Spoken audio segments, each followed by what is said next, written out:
Hello and thank you for tuning in to Stampscaping 101. This is a stamp-along video, but it's not, I don't know, it's more like a streak-along video, not streaking in terms of the 70s sense, but streaking in terms of colors, you know, that you apply to your background cardstock, and doing it in kind of a range of different values within a given color scheme.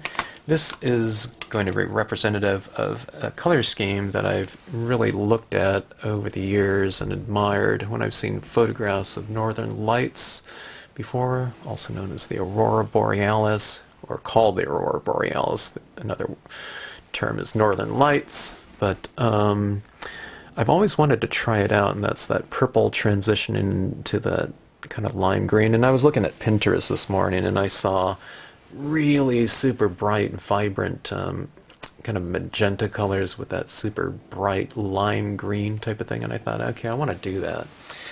The trick is, for me, is creating some sort of transition between the two different colors out of there, and mine ended up being blue, but we also have a lot of black in here too, okay? So what you'll need if you do this scene is you don't have to have that exact, you know, oak branch. This kind of background looks great with any kind of imagery stamped over the top, things like trees, kind of more images that are more kind of silhouette and darker are better to stamp over the top of something so kind of loud and vibrant, and you know, it has all these, you know, really super definitive streaks of color in here, okay? But I used the oak branch, that being said, okay? Because that's kind of like what the photograph reminded me of this morning. It just had an oak branch, or a branch coming in from the kind of the upper left-hand area. But anyways, what you'll need is a range of values, okay? Now, I just pulled a bunch of them out just, you know, to make an exercise out of it. But you don't have to use those exact colors. Mix and match, and if you don't have kind of the purple, pink, purple, magenta colors, or, you know, that specific range of greens, doesn't matter. Just pick out whatever you want. You can do the whole thing in green if you want to, you know. But if you do this two-tone thing, pick out your pads, your dye-based inks, and kind of put them in a range of values, okay? Going from light to dark, and what you're going to do is you're going to use that kind of process in terms of how you're going to add your colors in that range. Okay, you're going to start off with your light ones, and you're going to work into the darker ones, leading up to black eventually. Okay, and let's see, I used sponge applicators. I used about, I don't know, I used 3 different wands and probably about 4 different tips here, because I had to keep going back and forth too, you know, and I'd add a little bit more, I'd get to black, and I'd think, oh, I want to go with more of the lighter green, so I'd go back to my light green, but I don't know. You could, in theory, use 1 tip if you wanted to. If you have cosmetic sponges, those work good too, but you're going to be using a lot of ink, using your lightest tones, and that's one of the keys, and I'll reiterate that throughout the entire process of this stamp along. So anyway, this one's going to look really awesome. The branches right here are still a little bit wet because I stamped that into Versafine black pigment ink, so on top of the glossy cardstock it might take a while. Alright, but this one's going to look really good when I spray seal it, because it's going to make the saturations look even deeper and darker and rich. So, Aurora Borealis 101 stamp along. Hope you have fun if you do it, and you're going to be using a lot of ink, which is going to be a lot of fun, and it looks really great on the glossy paper in terms of this type of scenery. So thanks for tuning in. Hope you enjoy it. Have fun. Drop me a note in the comment section if you have any questions. Okay, I am looking through this book that I bought a long time ago called Aurora by Candice Savage. And it's a book on northern lights, Aurora Borealises, and it goes into a lot of different aspects of them. These photographs, as far as I know, I bought this book a long time ago, so I think they're all shot on film, which makes this really amazing. But I was looking on Pinterest just now, and there's this color combination that I've been seeing in Aurora Borealis is that I don't know if I did that before, you know, but it's kind of this purple green, you know, almost kind of a magenta at times coloration or scheme that I want to try out, and it should be pretty easy to do in terms of our different inks. What we have is kind of a field of this purplish color, then we have this kind of transition zone before it moves into kind of the green hues, and then we have a lot of black around. This is actually some blue down here, okay? Actually, maybe the foundation will be a little bit blue, but not going into the violets too much. But you see these right here? What's amazing, this was, you know, these were all shot on film, but digital photography makes the saturations of these colors so much more kind of pronounced. But you see these transition areas, you know, are the things that I'm going to have to kind of watch out for and defining this. But anyways, this is a really fantastic book. But you can see, if you know the Stampscapes line, you'll know that I like a lot of sky figures, and the Aurora Borealis, you know, Northern Light type of thing are a couple of the different types of things that I took a shot at as far as the line goes. There's one called Aurora Borealis Curtains and another one called Aurora Borealis Rays. But I don't know, these different types of skies make for some really dramatic visuals. Okay, this one's kind of more like the crepuscular ray stamp, but you can do something like that. But I don't know, this is a really interesting book, and I don't know, for me, I don't know, I just love these types of visuals. I've never seen the Northern Lights in person, but that's something that I want to see. Looks like the author is from northern Alberta, Canada,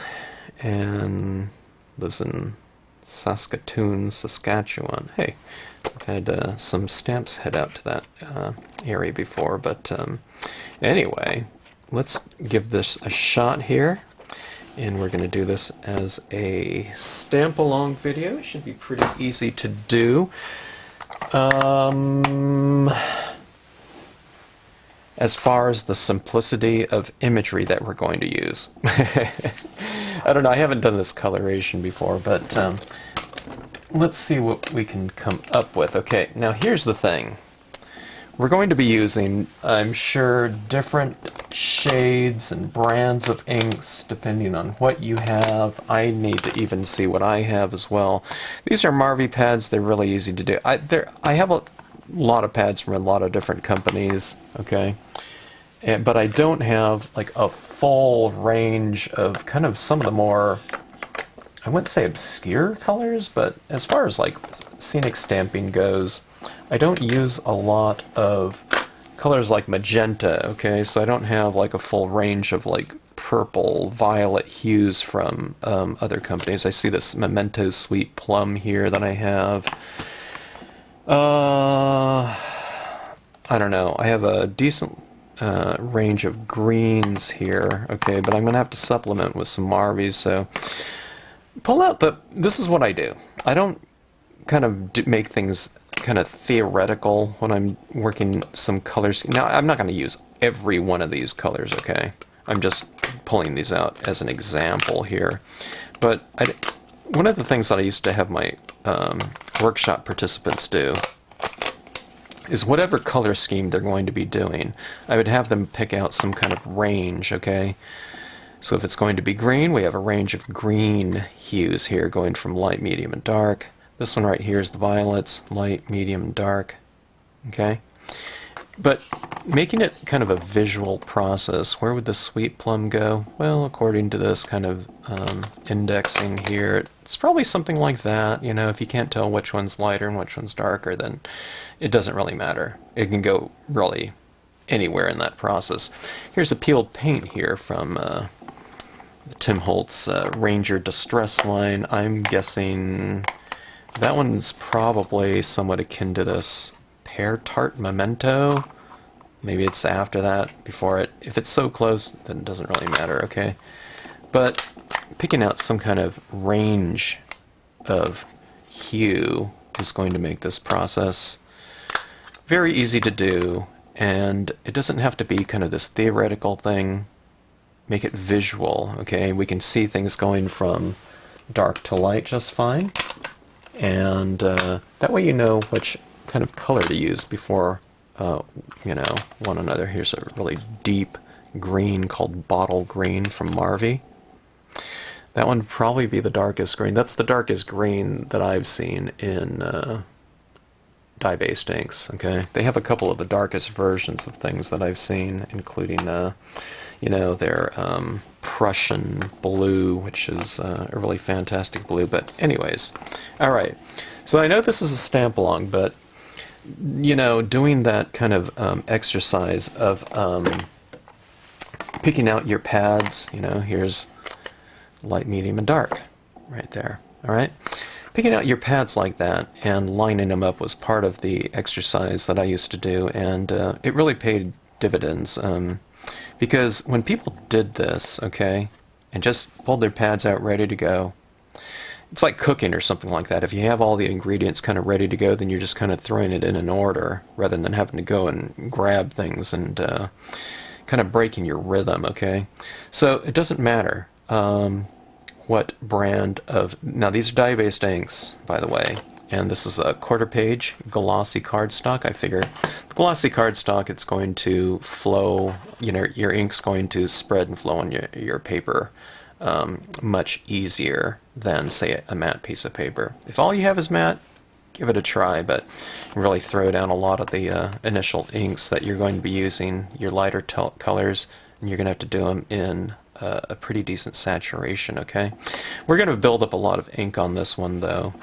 Probably the most ink that we've used in a stamp-along so far. So, anyways, but using a lot of ink isn't going to make things harder. It makes things easier because we have so many layers to add down. It really makes your inks flow nice and easy, okay? All right, so I have some of my magenta purplish tones, okay? We have some our green tones. Now we need some sort of kind of intermediate color in between them. Blues kind of relate to the violet tones really well, right? Because purples are, blue is a component of purple and blue is a component of green. So this will be kind of our transition color right here. I don't know if I'm going to go into the darker blues too much, you know, because I do want this to be predominantly more kind of the magenta greenish color scheme, okay? All right, so let's get into it. What you'll need, again, quarter page glossy cardstock, and your inks, and some sort of sponge applicator. My preference is the Color Box Stylus tool. And now you can use one if you want to. I'm probably going to use two. These look kind of stained, but they will give me a pure version. I've cleaned these out, so these are ready to go. But one I'm probably going to use for my base color of some sort of blue, and then I'll use one to move into the transitions of green, and one to use in the transitions of that purple violetish color. And then one of these I'll just use for my black when I get to it. We're going to use a lot of black on here, and we're going to be laying down a lot of ink. All right, first of all, let's start off with our light blue of some sort, okay? Go with something that's, oh, it doesn't have to be the Memento now, but go with something that's really light. I would say that this one would be somewhat like a, boy, I don't know if it's even 10%. Might be a 5% blue. If you have 10%, I'm talking about in terms of light and dark. White being 0, black being 100%. Go with something that's really light if you can, okay? Now, if you don't have something this light, I don't know if I'd use like a navy blue or something like that, but you can dilute your colors, okay? You can put a little bit of water in here, you know, dab it out, so it's not so sopping wet, and then go into your medium tones or whatever color you're working with. And then what I'm going to do is I'm going to put this, we're going to give this scene a little bit of movement to it, okay? So I'm going to kind of streak my colors down at an angle like this, okay? Now we're going to be doing a lot of this streaking like this, so don't try to expedite this. Now this is just a light color to begin with, so even in its full saturation, it's very light, okay?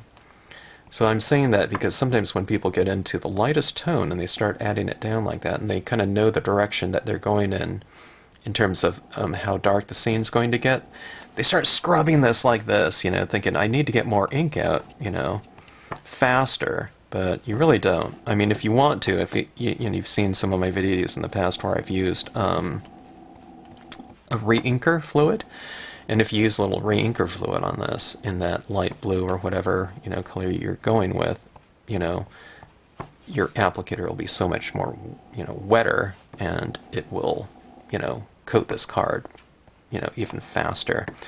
Now, if you're working on a glossy cardstock like this, now my glossy cardstock allows me to kind of just put a puddle of that ink out, and that really spreads out really nicely, especially when using something like the Memento inks, the Ranger inks. They're all fairly thick, okay, so you can kind of put out like a puddle of that ink like that. I can dab it out like that, and it spreads around, okay?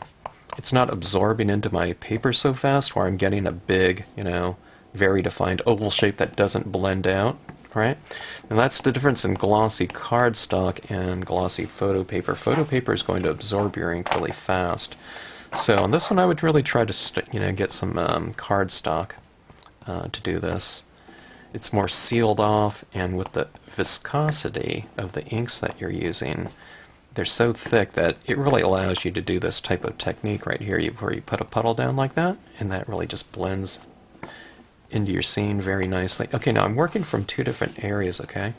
Angle, or directions. I'm coming from up here. Alright?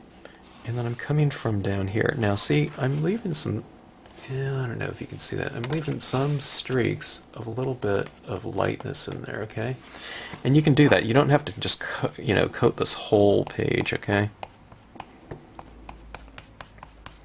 So we'll go with something like this. Now, don't try to make yours exactly like mine. I wouldn't even try to make mine exactly like mine if I were to do this again. There's going to be a ton of variation just because of the nature of this application process. You know, no two are going to be alike unless you're doing some kind of assembly line where you're really working through, you know, a lot of the same strokes, just, you know, one after the other, okay? But if you do like one card at a time, there's going to be so much variation. But that's the fun of it, though. You know, you get something different every time in this type of technique. All right, now when do you know to move on to your next color? Well, it's when wherever I've laid down this ink just isn't getting any darker, I'll know that I'm ready for my next ink, okay? Now, you're not only just trying to get coverage of this first color, you want to get kind of a saturation of it. You know, you're kind of building up a lot of ink on the surface. It's getting soaked into the pulp of the paper too, okay? So you're kind of wanting to moisten it a lot. Now, if your card is not looking too smooth in some areas, let's say you have a couple harsh marks, you know, or something like that, you know, don't worry about it. Even if it's kind of, here, I'll try to make it where it's really set in there. Okay, I'll let it set for a while, like that. Okay, let me see if I can blend that out. Yeah, I can blend it out a little bit, but I still see some. I really put some harsh marks in there. See those kind of fingerprinty types of things? Don't worry about that. You know, this is going to get much, much darker than this, and we have, I don't know. I would say that in general, to get the most, you know, deep and saturated versions of these colors that we're going to be working with, I'm saying at least 4 layers of ink on top of this, and then plus black, okay? And that'll give us a really deep, saturated appearance to it, okay? So that's my blue right there, all right? Now, let's see, why don't we do, I'll tell you what, on this one I'll go with my purples on this side and my greens over here, okay? What that looks like, I don't know. I paused there because I'm kind of thinking about it. All right, now using the same tip right here, you know, most of my blue is out of this. There's going to be some in here, but if you have some blue in here and you've used it a lot in here, and then I'm working up. Now this Distressing Peeled Paint is darker than this blue, so I don't need to wash this off. I'm going to go right in here. It's not going, you know, that little blue in here is not going to pollute this ink right here, okay? It's not as if I'm going from black into this color, okay? Alright, so we're going to create some versions of green over here, so let's start adding this green down, alright? It's not going to look, you know, real pretty right now or anything like that, because not that this distressing isn't nice, but, you know, what we're doing is we're going for those deep saturated tones, okay? Same thing, you can see now much more distinctly kind of what I'm doing here in terms of working from a couple different directions, okay?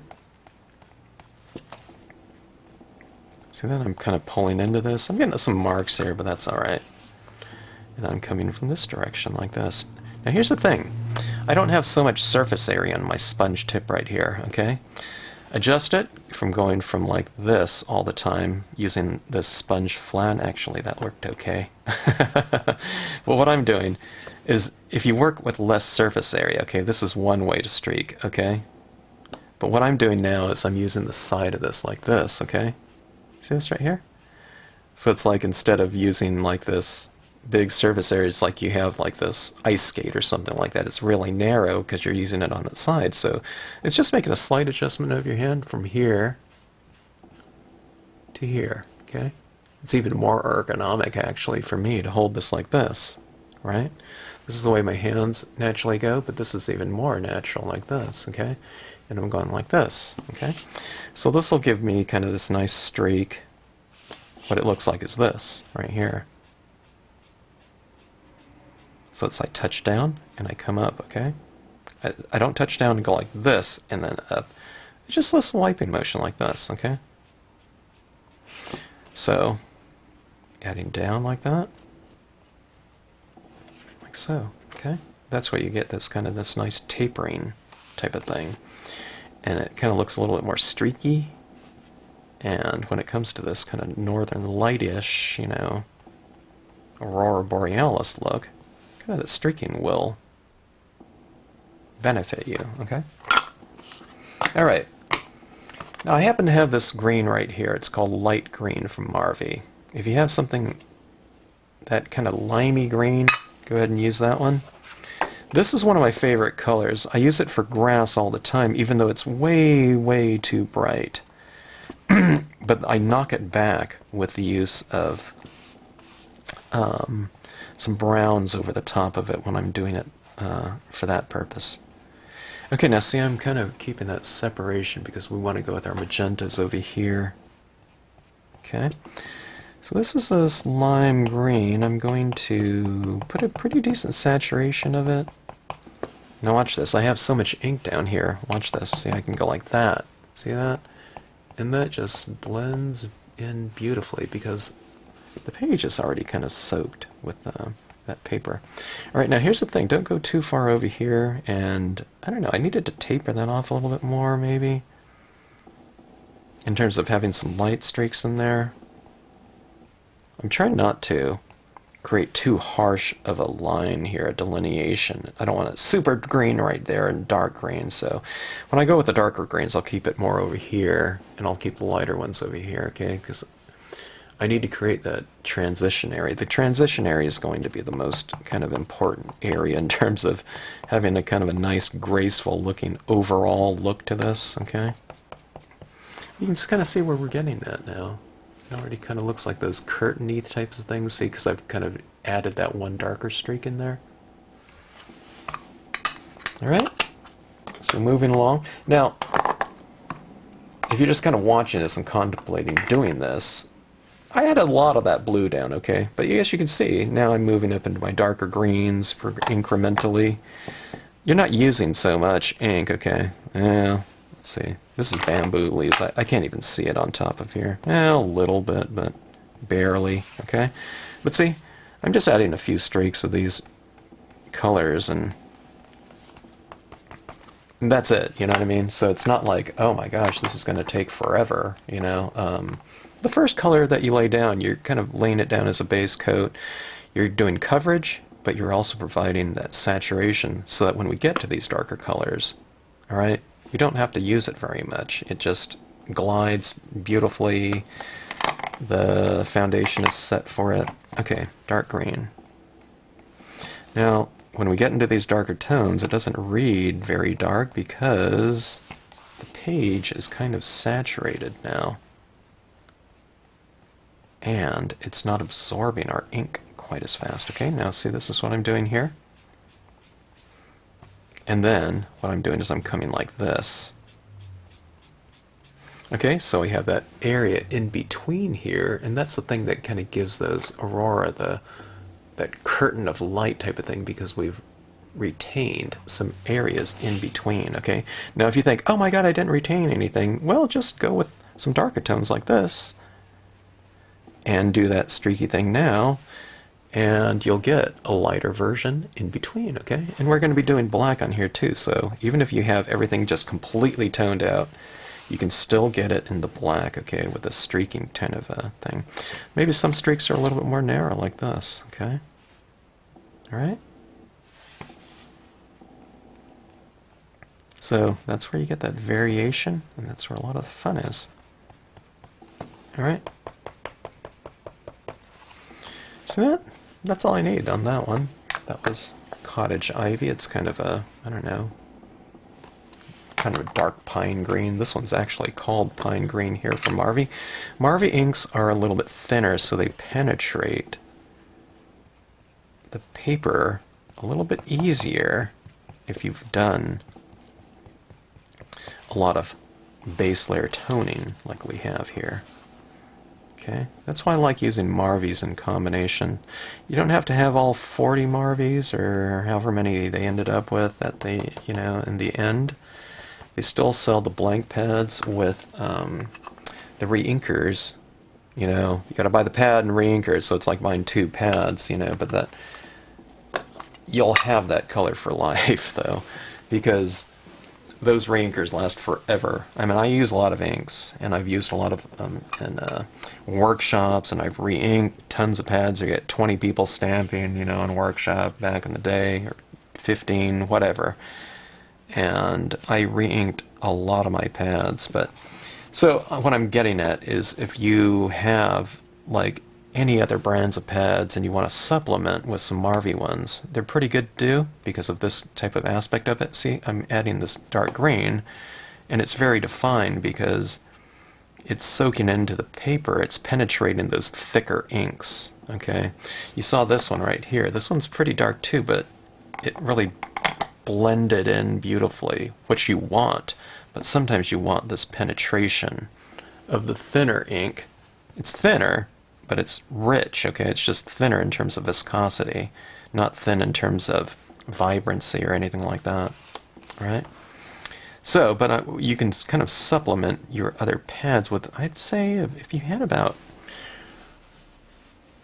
maybe 8 or 9 colors of Marvies or something like that. And you don't even have to buy the blank pad. You can buy the re-inker, and then you can put little drops of ink into like a little palette or something like that, or you can use the lid of this, you know.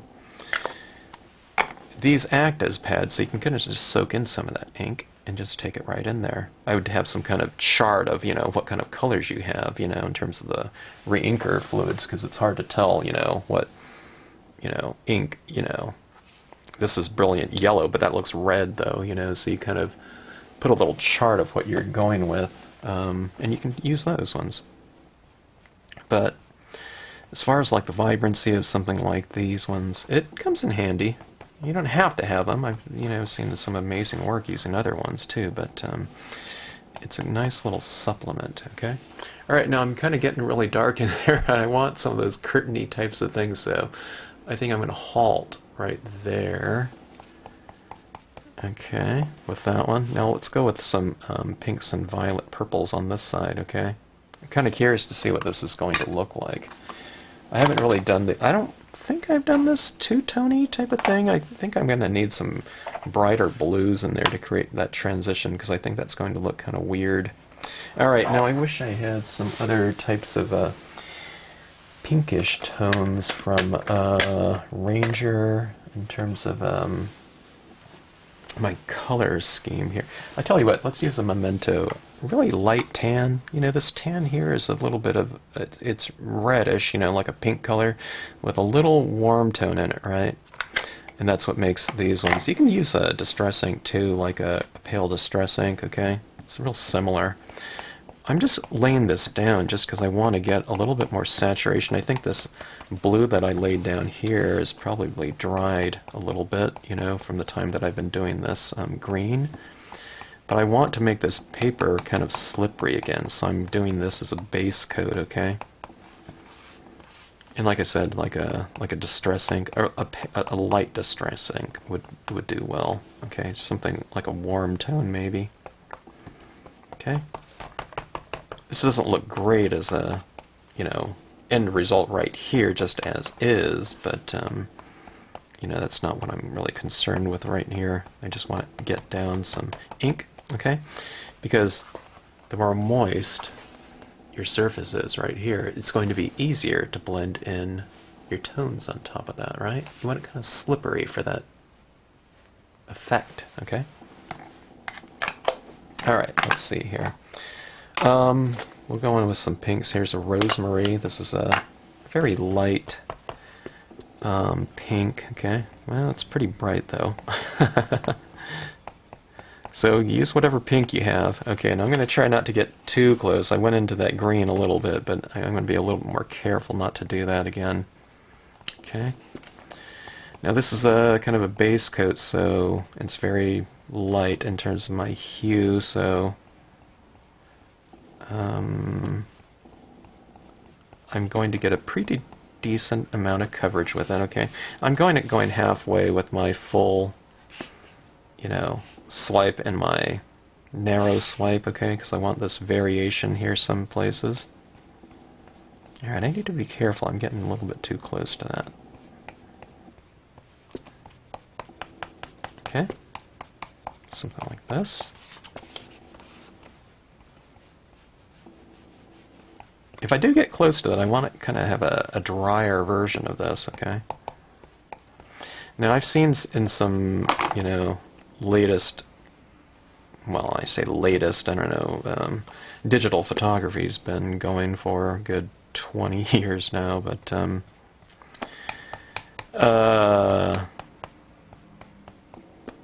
what am I getting at? The saturations of some of those digital prints are so extreme. That was rosemary. Oh, these two are rosemary. That one looked a little bit different. The color cases look different. But you see these really super bright color schemes now in those digital prints. This is called just pink. It is a really, really vibrant, bright pink, okay? So here's what I'm going to do. I don't want that everywhere. And I'm using a much lighter touch now, okay? Depending on how intense your color that you're using, okay? Use it accordingly. Okay, now here's what happens. When we start moving into some of these brighter tones, darker tones, our page is getting more saturated, all right? So that when we start swiping on some of these colors like this, you don't have as much color being leached out of the tip as you did with the lighter ones, because the lighter one, the pulp of the paper was still somewhat dry, okay? So it's absorbing that ink faster. But now we've laid down a lot of color here, so this stays really dark for a lot longer because you have a lot of that color still in there. So in order to retain some of these lighter areas, use just a lighter touch, you know, and don't blend through there quite as fast, okay? Kind of slow down. in terms of your rate at which you're applying these colors, okay? Use it a little bit more sparingly, otherwise you'll lose all the lighter areas in here because it fills in because, you know, you're working with such a saturated tip. Alright, now, when I move into my magenta, and plus I don't use this bright of a pink, you know, very often. Let's see, I got someone at the door here. Okay, I'm back here. I stepped out for a half an hour, so let's see if this still is nice and moist, and it is. Now look at how much more vibrant this is right here, wet. As this set up, it dried, okay, and it dried less intense. So this comes to show you that kind of, you know, some additional layers can yield kind of those brighter results, okay?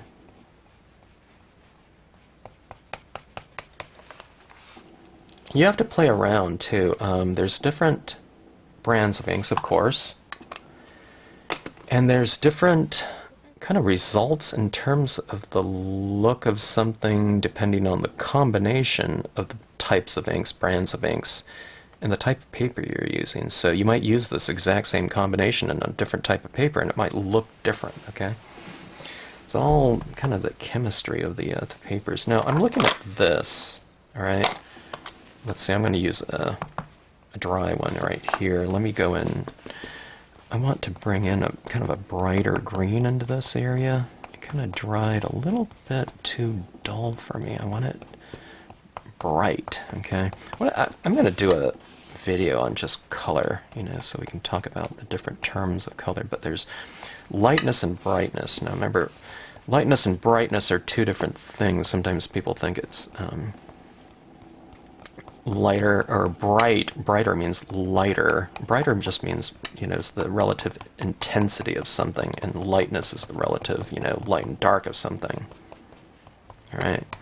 Now, on these Aurora Borealis, I'm going for something very bright, you know, in terms of the intensity of color. I think that's the thing that kind of gives it, I don't know, that kind of that awe type of feeling, you know, in terms of photography, in terms of people taking the pictures of those scenes. That really gives them an extra kind of a,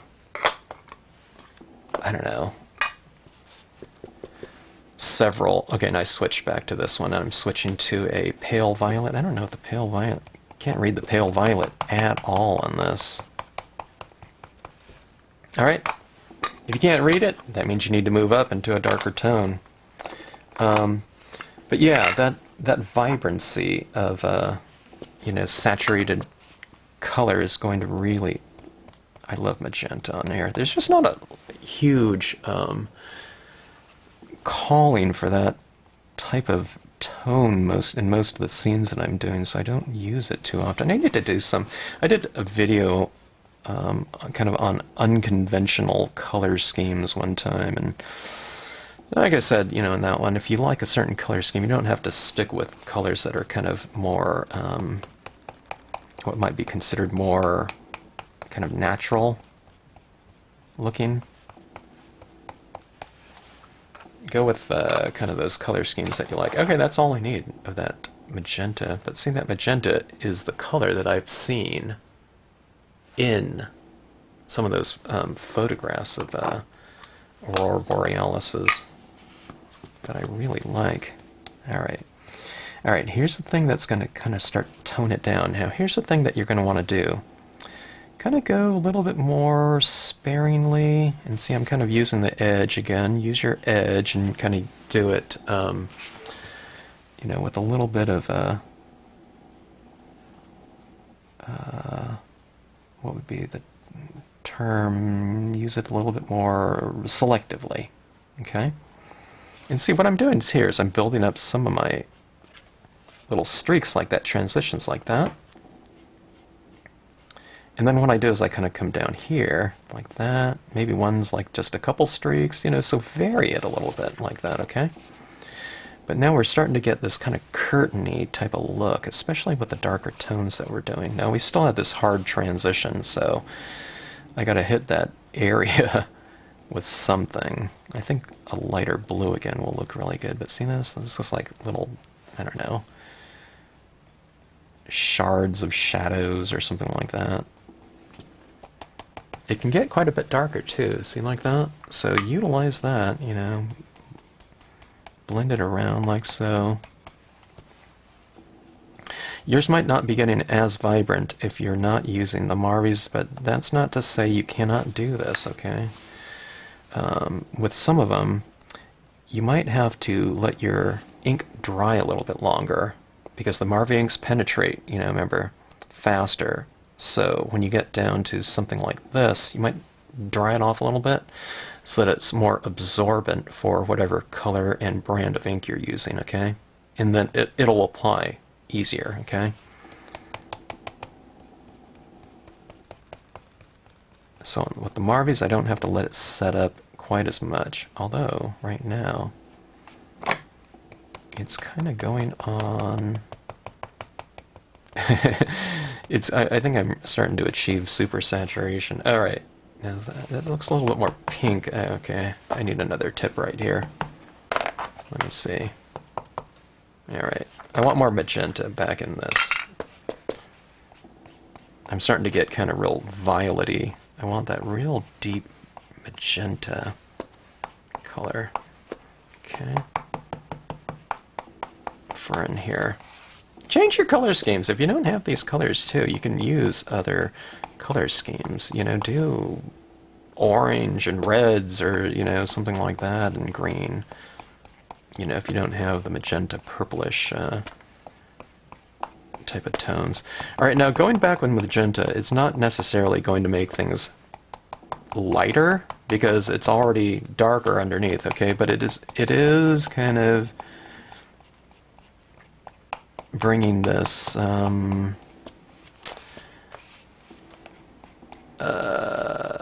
saturation, kind of a more magenta tone saturation into that area, as you can see. Right? So see my curtains, it's because I've kind of gone like that, and I've gone like that. It's real streaky, you know, in some areas, okay? So you're varying it. Alright, now we have our transition zone there.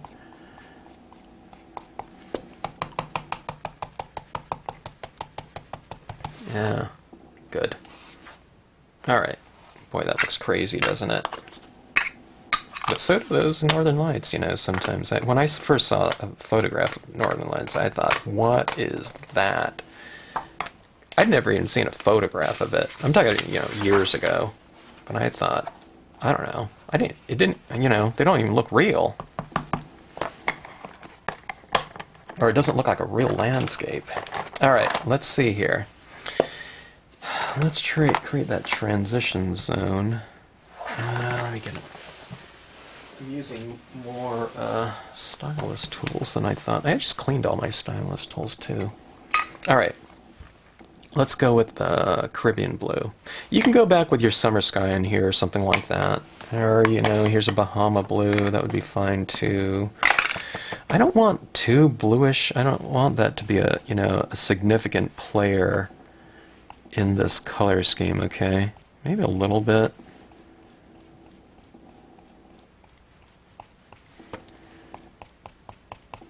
You know, but that magenta greenish color scheme, I mean, it's not that. There isn't too much blue. I'll put a little bit in here, I'll put a little bit in that area, but see, that's kind of what I want. I want some kind of intermediate tone just to interplay with each different color scheme in here. Okay, that worked out pretty good. That was a Bahama Blue Memento, okay? It's kind of a light, medium, bright blue.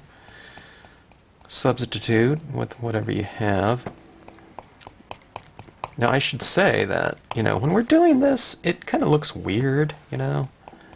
It's one of those types of, a lot of these color schemes and things like that look kind of weird at first, but you kind of keep, it's because you're kind of just doing the under values of things, you know, the base layers of some things, okay?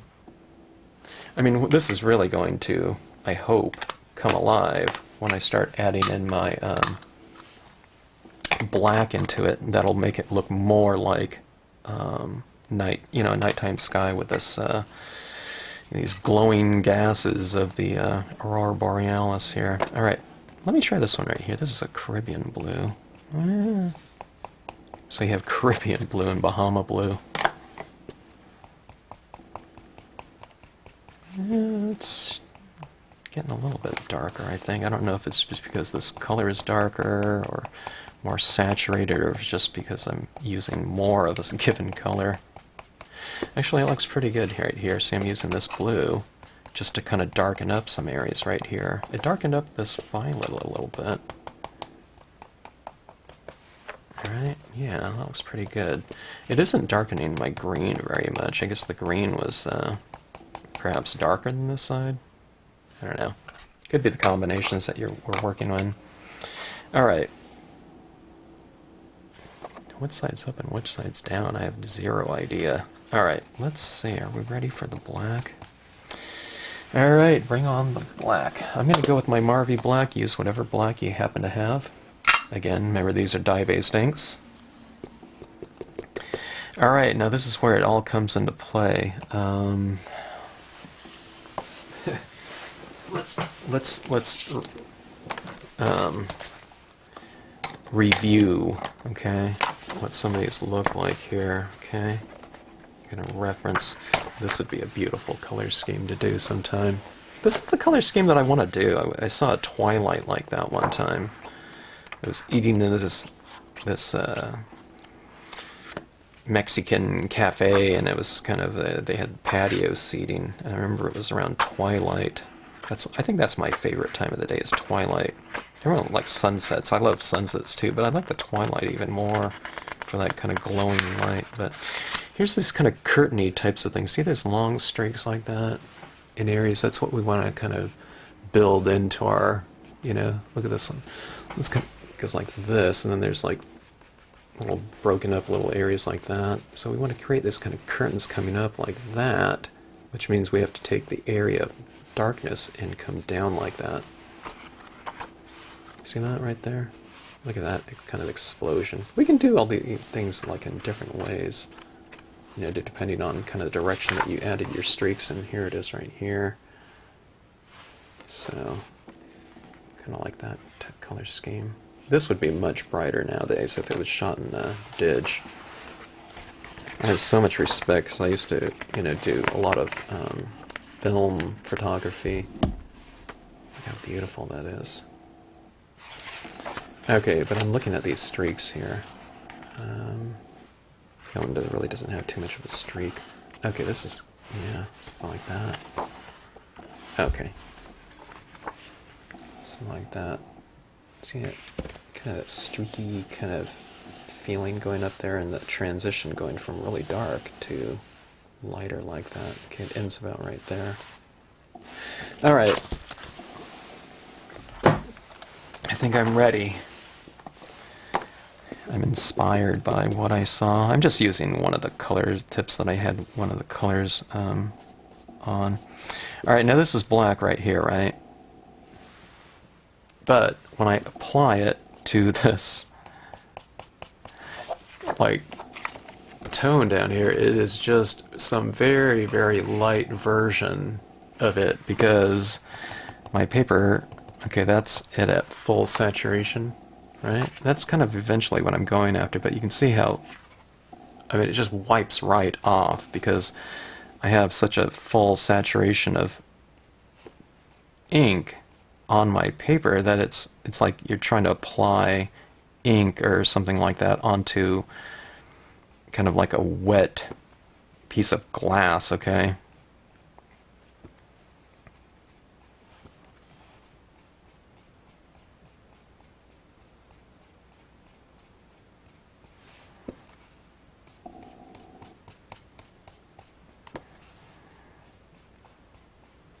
Maybe not wet, it's a wet something though.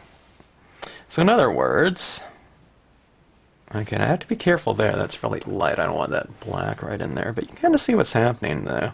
So you have to kind of keep doing this to build up some color. Or value, not color.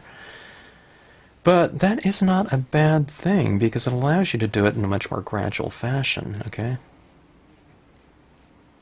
See that? See, it's kind of like hanging. Now we have these like really streaky curtains, and that's kind of what we're going after. Now, here's one thing, too. Here's a little adjustments you can make. You can go in a straight line, or you can kind of do it a little bit more curved, you know, like this. Like, maybe that'll be kind of more interesting. Here, I'll adjust my kind of angle here. See, there's kind of like bending slightly, okay? So come on from the outside edge and work your way in, like that. And if you want it to go down farther, then you just kind of keep going from the outside edge in, like that, okay? And make your streaks longer, okay? That's starting to be what's happening right here. So that looks more Aurora Borealis-y, doesn't it? Aurora Borealis-ish.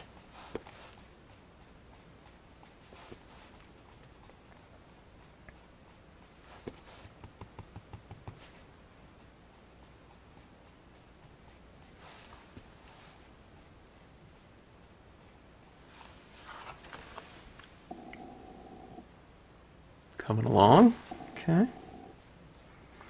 Remember, like, you know, if you decide, oh, it's not as vibrant anymore, then go back in and, you know, streak some colors right back over this black, okay? It's not going to lighten up the scene, okay, but you can get more of your kind of darker transitions, okay?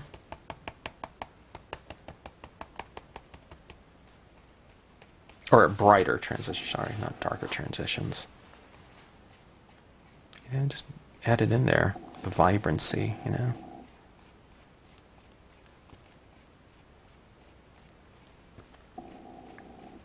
Now remember, there is not, if there's a background that just, there is no right or wrong, it is definitely this one.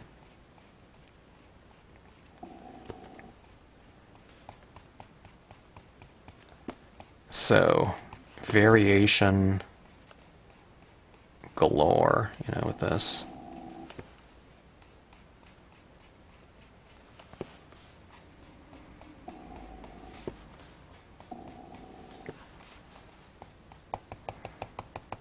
See, I have to kind of do that, you know, to build up some tone sometimes, and then I just kind of come through that. It's building up so gradually, though. And my paper is really soaked, okay?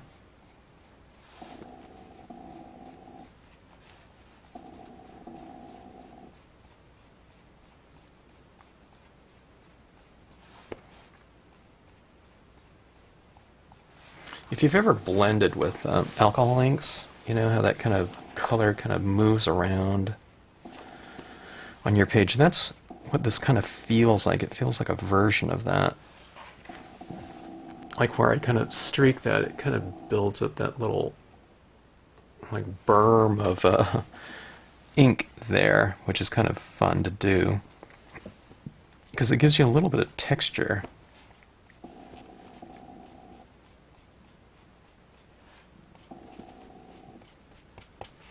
Alright, I need to go darker out here. With this one right here, I've added down so much ink. I do believe that I'm probably going to be doing some setting up here and allowing this to dry.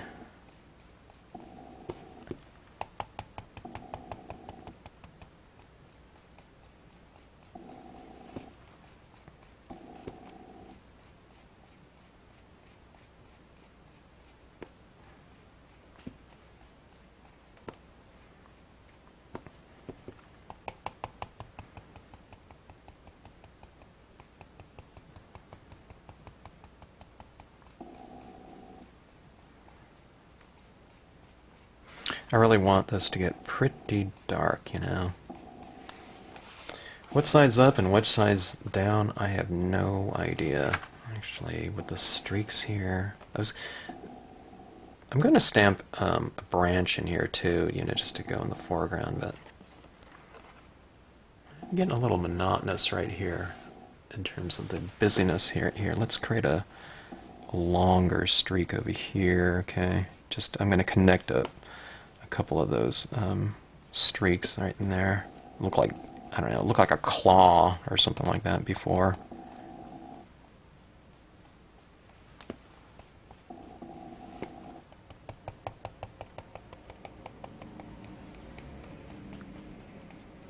Okay, this area out here is getting darker.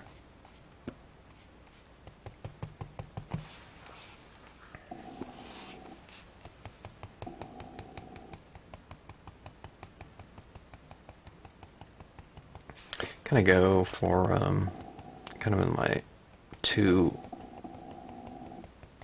opposing corners. I'm trying to make those ones fairly dark. Okay, create that contrast. When you make an area of your card darker, it makes the areas that are lighter seem lighter because of the contrast.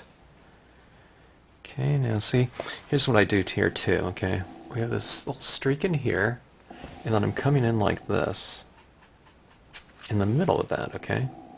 So I get a little bit of variation within that given space because I have it kind of lighter out there. Actually, it's fairly dark, but I'm going to make this area in the middle of it even darker, okay? Or try to. It's really kind of smooth and glassy. It's hard to apply some in there, but we get that little variation like that, okay? And you can do that too, like see right here.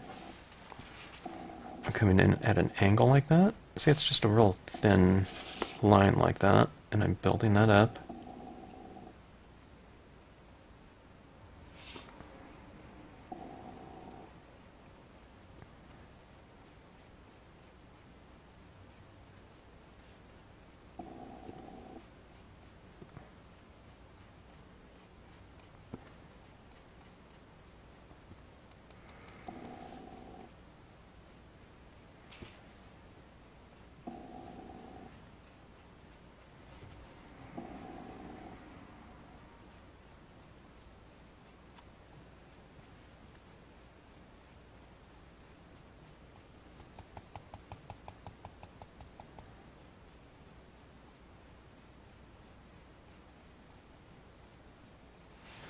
Okay, kind of getting a little bit darker. Wow, that is really, really kind of explosive.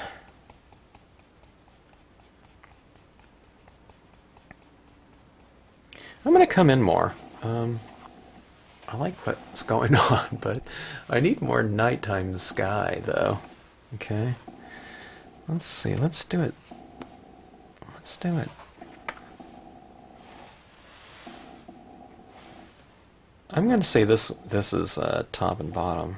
I don't know. I mean, I don't know why, but just that's what my kind of instincts say. So I'm going to come in here and make this area up there a little bit darker, okay? Like so. Have a little bit more night sky. I might need to come in here with some more ink just to kind of darken up that area with color, okay? After I apply this black into it.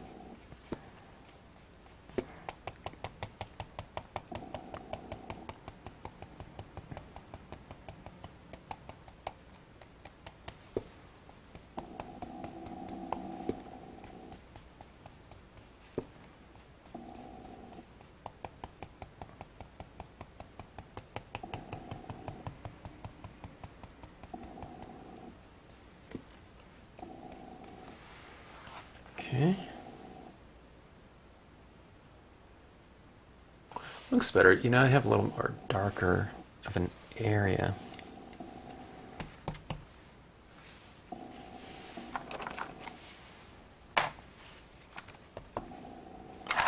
Let's go with the green again. Alright. Well, this green is going to be wiping off some of the black there, I know, but Well, let me dab it here. I'll try to dab it so it doesn't remove. When you streak across there, it's like you're wiping off some of the color sometime. Okay. But sometimes if you do like some light dabbing, it'll retain it a little bit more. Look at that. It's kind of bringing that little area to life.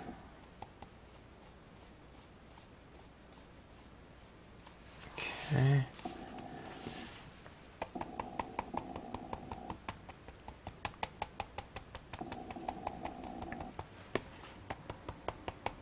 I mean, this is not the process or anything like that, but sometimes, I don't know, for some reason when I'm doing this, I'm thinking tie-dye, you know, like shirts, for some reason.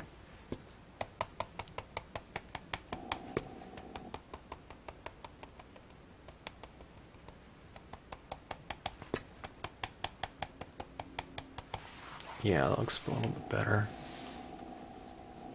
Okay, so it's like you just keep working it, okay? Back and forth.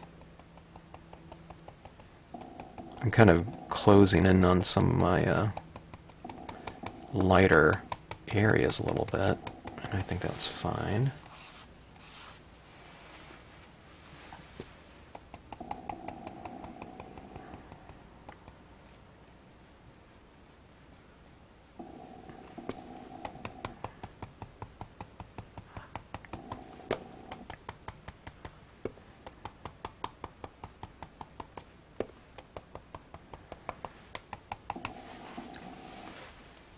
I feel like it's glowing more, you know, the more of that color that I put down. Alright. Did I already lose my magenta? Let me see if I have my magenta one. That's what's having some multiple tips helps out, but you don't have to have that, okay? Alright, let me go with some of this pink again. Let's see if I can add some of that right back over the black, and it looks like I can. It's getting a little bit more intense. Okay.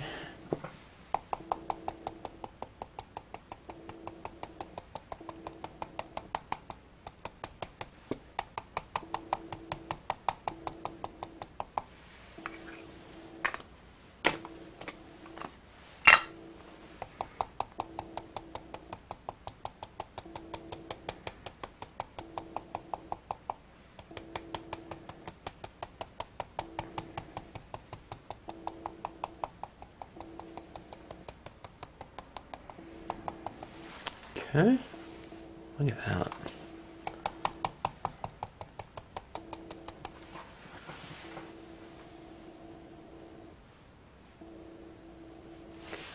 Kind of otherworldly, right? There's a celestial kind of events. Let me see if I have something here. I don't know if I think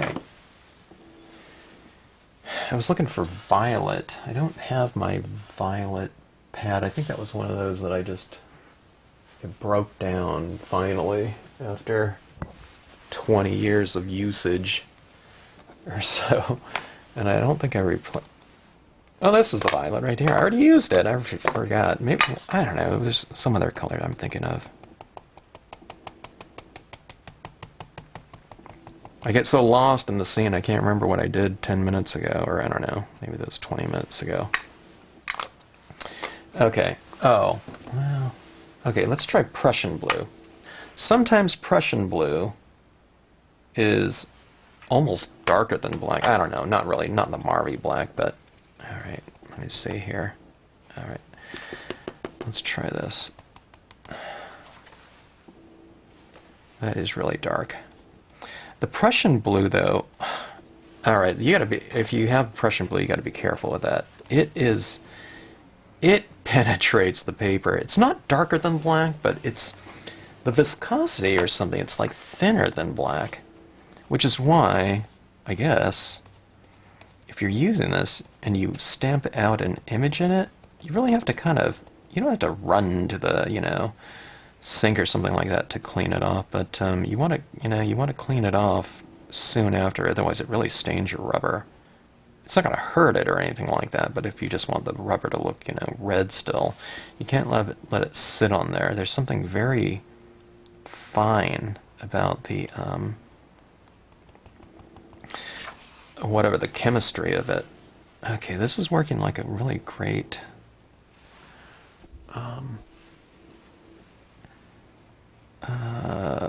layer, tone, okay, shading, color. Okay, see that?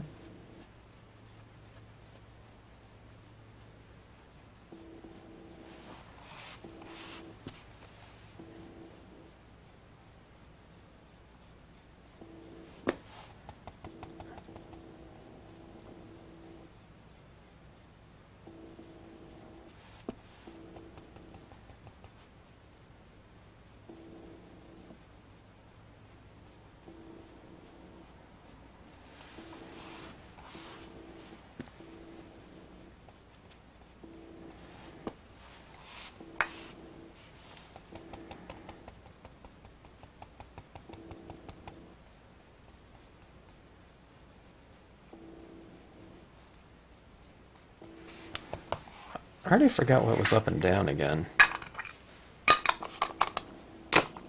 I do get lost in my scenes a lot of times, and I just, as you might deduce, it's like an exercise of kind of like staying in the moment, but then I can't remember what I was doing. Her set a few minutes ago. I think this was this up and this was down? I don't know. If it wasn't back then when I said that, it is now. I don't know. You just have to kind of go with it. The scene kind of, or, you know, the paper, the scene tells you kind of, you know, where it wants to go, or where it's going.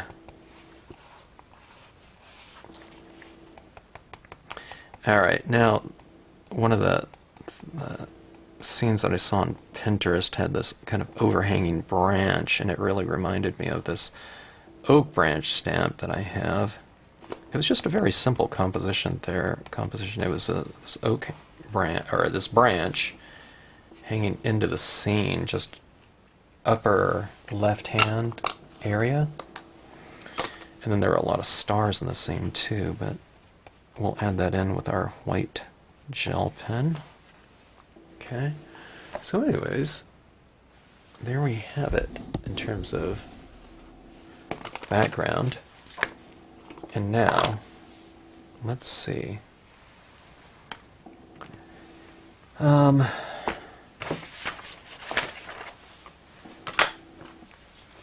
Gigantic pile of everything around. I have two different oak branch sizes. Probably use the larger one. I can use the smaller one too, but I'm not sure if I'll need to do that. I might just come in like that, like a couple impressions of it. Or let's see.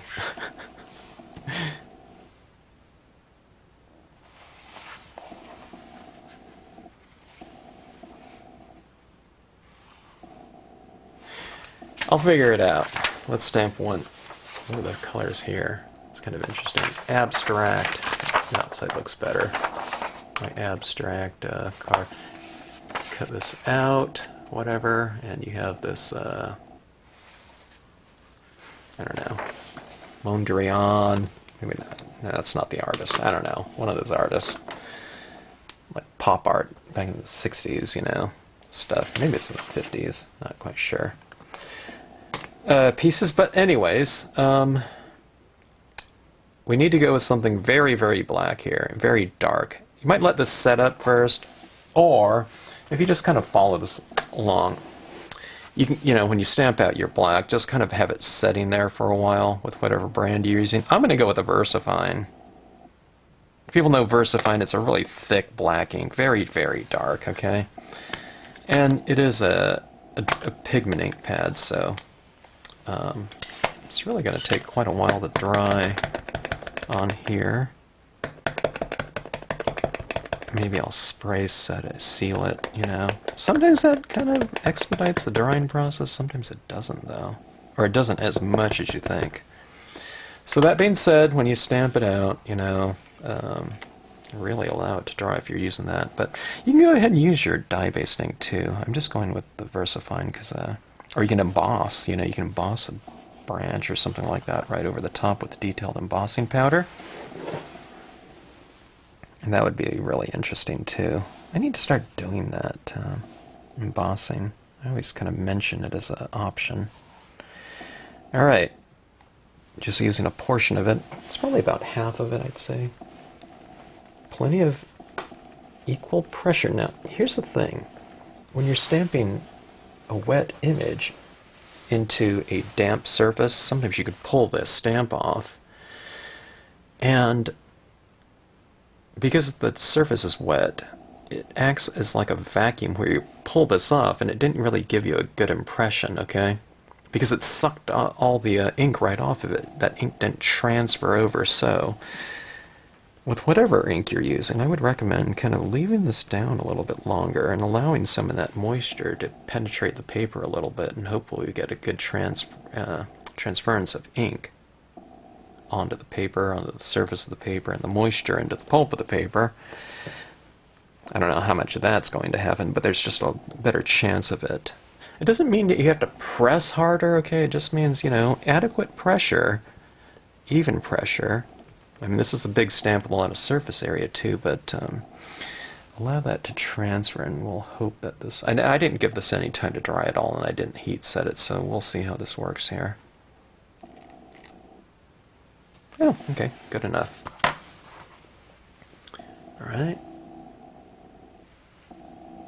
It's a little bit imbalanced though, right? It doesn't mean you have to kind of hit it again, you know, in the exact area, but maybe another branch coming from somewhere. Maybe I'll do a smaller one, or...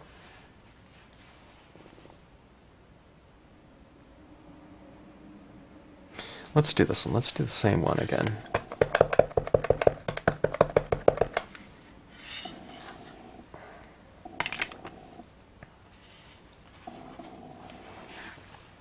I'm going to hit it down here. I'm not coming like that again.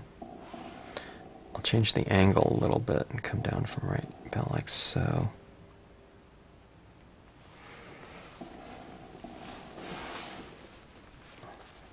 Adequate pressure. It's probably about, what, a third of the image maybe? You can use whatever types of branches. You can use a bare branch. You can do a tree in front of this if you have pine trees.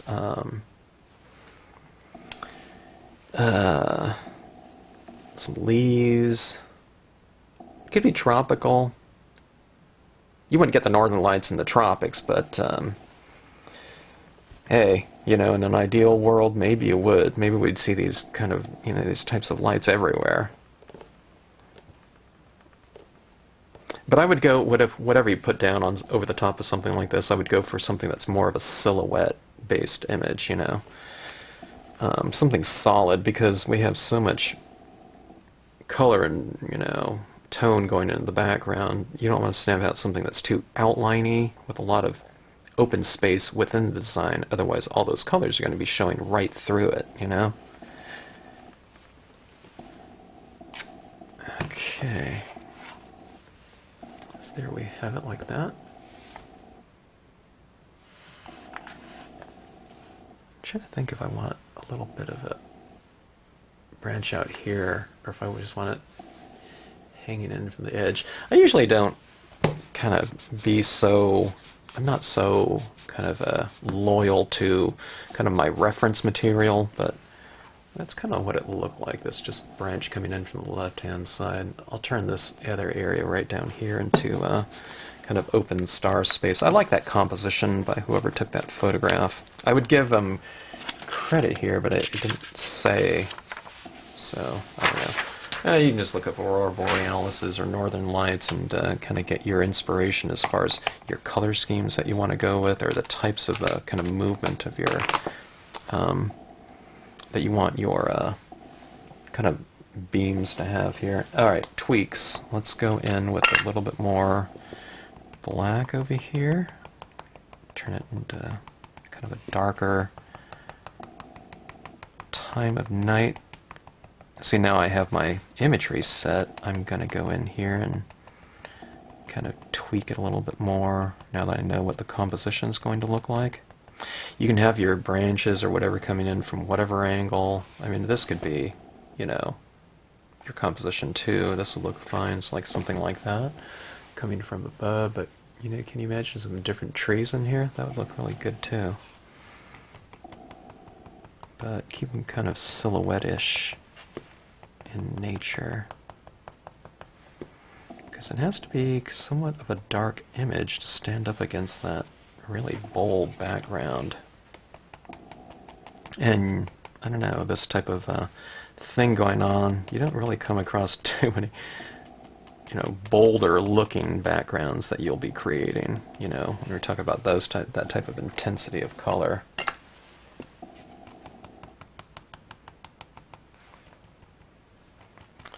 Alright. A little bit darker like so. That. Kind of hit my four corners just to kind of vignette off. You kind of have to be careful around that pigment ink. It's really super wet. And it will be for a while. Alright. So we've done that. Alright, let's have some fun with some gel pens, okay? Let's take a look at that book again. I should really be just bringing up my iPad, but you can see where these little stars are in the sky. That one is probably a little bit reddish tinge, you know. It could be the printing, but, you know, like I said, this person was taking these photographs, you know, time-lapse photographs with on film. I don't know, some of these have like a reddish tinge to them, right? Sorry. Here we go. Oops. Let me try to make some room. My desk is so cluttered. Let's see here. See, we have all these little stars in here. And it kind of layers your imagery like that. Okay, see this?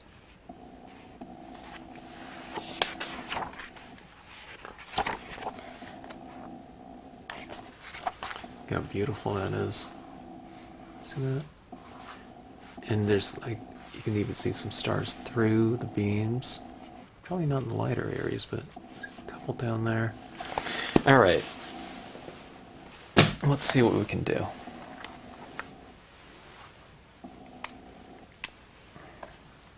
This is a Uniball Signo 1.0.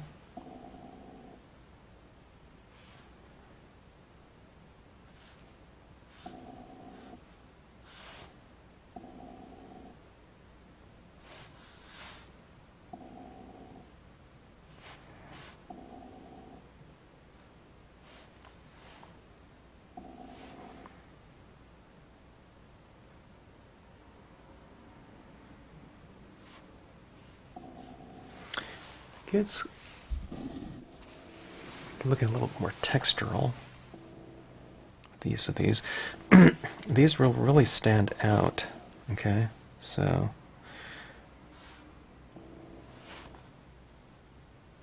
for me, it is possible to put too many, which I always do, because I love putting that texture down there like that. But where it starts to look like too much of a pattern, unless you want it to look like a pattern. You saw in that book that some of these you can make, just change your size of some of these stars to make them look a little bigger, like that. And that will really add to the overall. Okay, it looks really nice having kind of a variety of sizes, or at least two different sizes. Doesn't have to be a ton of different sizes. Alright?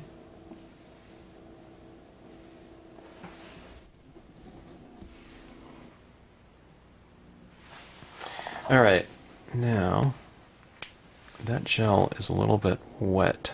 I have to let that set up, okay? Those little dots, because it is like applying paint to your card. But what I want to do is I want to make a couple of these kind of glow a little bit. And we'll just do that with our little pigment ink and a cotton swab.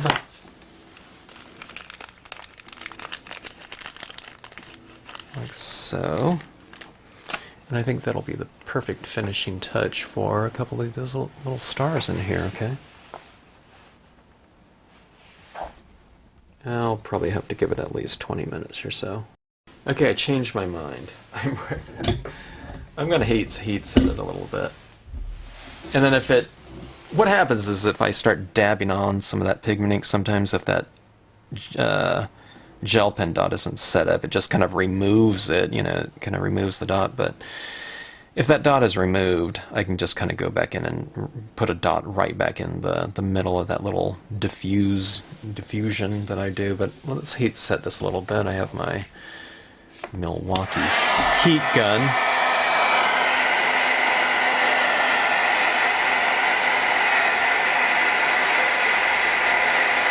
I'm not going to do this on all the stars. I'm just going to do it on a couple of the larger ones.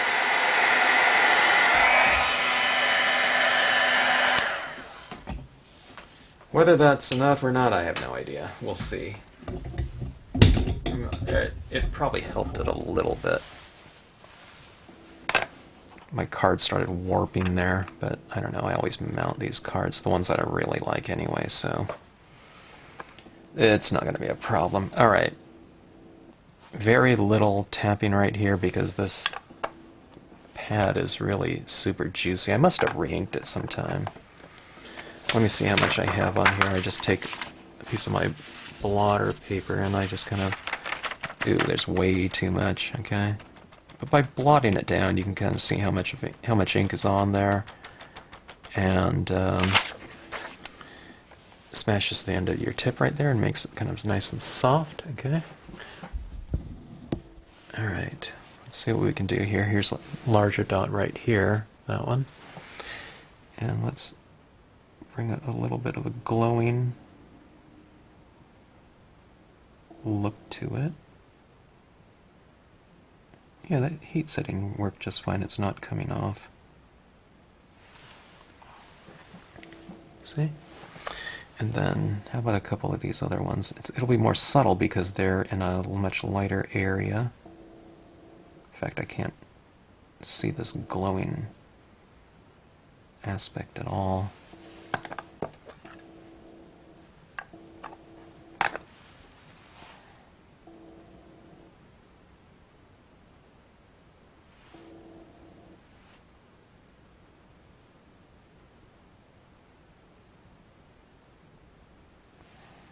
Okay, something like that. So there is our scene. As far as like imagery goes, you can't get any simpler than that. But your streaks and your dye-based inks do all the work in here. And of course it's complemented by the the most minute little marks with the gel pens there with those stars, but they certainly become a really big player in something like this. But these types of backgrounds like this are really fun to do with some dark silhouette trees in the foreground. I guess something like the Lakeside Cove could be used. It's dark and silhouetted enough to be able to stamp it over that. You wouldn't have a reflection like that in like a scene like this one, but it would be kind of interesting to have that right over the top of it. I don't stamp, with all that kind of streaking of color in there, I usually don't stamp out my imagery first and then tone over it, because if I did I could have done this branch in black, but by the time I do all these streaks over it, even if it wasn't kind of smearing or anything like that, it tends to look a little bit more dull, where you want this one to really kind of stand out in a very bold fashion against the background. It doesn't have to be the Versafine, but you want to go with ink that is fairly dark, alright? Be it a re-inked black dye-based pad of whatever brand, or, yeah. And remember to just hold it down there a little bit longer before you kind of come off of it, because wet into wet, you get that vacuum type of aspect sometimes if you don't hold it down long enough, so you want that ink and moisture transfer. Okay, so that was a really fun type of scene, and I don't know, it really gets built up, so you're adding all those tones down, it really doesn't come together until you put the black on. But it pays off, okay? Those undertones of lighter blues and pinks and even the... what color was it? It was that kind of warmer tone memento color. I can't even find it on my desk here. Those are the colors, alright? It's those undertones underneath all this that really add up to that vibrancy and make these scenes glow, okay? When you put, just as a little aside, if you analogous colors are colors that are right next to each other in the color wheel, so you have green, light green, yellow, okay? Those colors are all right next to each other on the color wheel, and when you put colors next to, analogous colors next to each other, it creates a color glow. We're doing even more than that. We have colors that are transition, look at my finger, transitioning, but we have color over color over color, like analogous colors, because we're working through like a range of hue, you know. So that is the thing. Optically, it creates a color glow, okay? Makes your scene look like it's glowing. It makes it look like the light is coming from within the card in an ideal kind of finishing visual, okay? So don't think those lighter tones are kind of a wasted, you know, process right there. You spend a lot of time with those lighter tones, and it'll pay dividends in the end result. Okay? So anyways, I hope you had fun doing that. I hope you try out one of these types of backgrounds. And again, you know, even if it doesn't look as kind of smooth in terms of your transitions, by the time you stamp out your imagery over the top of it, it really doesn't matter. And then you put in the texture, I don't know, there's so much variation, as you saw in that book, you know, in terms of what Northern Lights can look like anyway. And just kind of be a little bit more selective with your darker tones, okay? Thanks for watching. Happy stamping. And thanks for tuning into the channel.